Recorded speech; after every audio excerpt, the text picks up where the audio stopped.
Le Flash Info avec le centre de stockage de la Manche. Et un nouveau retard pour l'EPR. EDF a annoncé hier le report du démarrage du réacteur nucléaire de 3e génération de Flamanville à 2017, soit 5 ans après la date prévue initialement. Selon l'électricien, ce report est dû à des difficultés rencontrées par le concepteur du réacteur Areva. Des analyses sont également en cours sur un défaut de soudure au niveau des générateurs de vapeur, l'une des pièces maîtresses du bâtiment réacteur. Selon une source citée par l'AFP, ce retard entraînerait des surcoûts importants, ce qu'EDF n'a pas confirmé. Un vaste coup de filet dans le milieu du football pour une affaire de match truqué. Jean-François Fortin, le président du Stade Malherbe de Caen, a été interpellé ce mardi 18 novembre au matin. Il est reproché au dirigeant normand, qui est aussi le chef d'entreprise des maîtres laitiers du Cotentin, d'avoir accepté un arrangement permettant à Nîmes de se maintenir en Ligue 2 et n'empêchant pas Caen de monter en Ligue 1. En organisant le résultat nul du match opposant Caen à Nîmes au mois de mai 2014, les présidents caennais et nîmois auraient ainsi ménagé leurs deux équipes.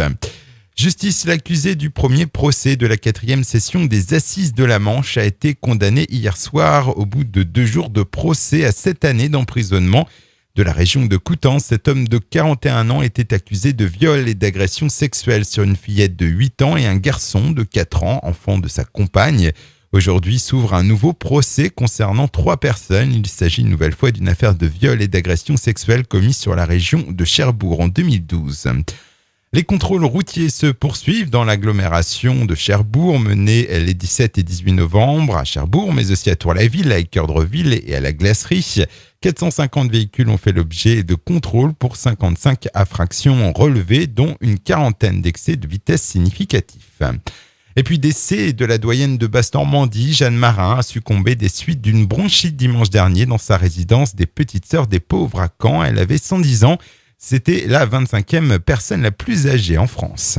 Le Flash Info vous a été présenté par Landra, centre de stockage de la Manche à Digulleville. Pour en savoir plus et visiter notre centre, 0810 120 172, coup d'un appel local.